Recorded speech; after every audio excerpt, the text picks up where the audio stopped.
Уважаемый Михаил Владимирович, приветствую вас в Душанбе. Формат сотрудничества – важная платформа для развития нашего сотрудничества.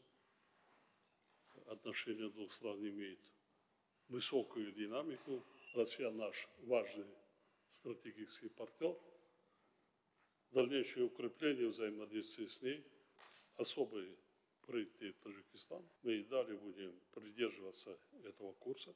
Еще раз добро пожаловать в Таджикистан.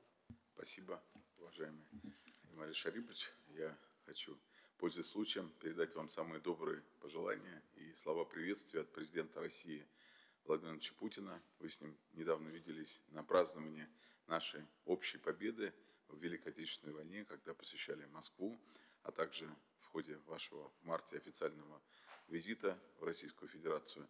И мы с руководителем правительства Кахиром Расулзада будем, соответственно, выполнять все решения, которые приняли наши руководители.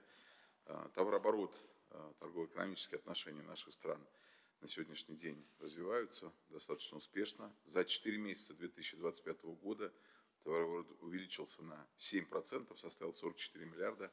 Но, конечно, есть возможности нарастить наши взаимные и поставки, и проекты, как в сфере машиностроения, сельского хозяйства, добычи полезных ископаемых, энергетики и многих других направлений. Также сейчас проходят дни культуры Таджикистана в Москве и в Казани. Очень большой интерес, приезд как деятелей культуры, так и артистов таджикских вызвал в России. Спасибо вам большое.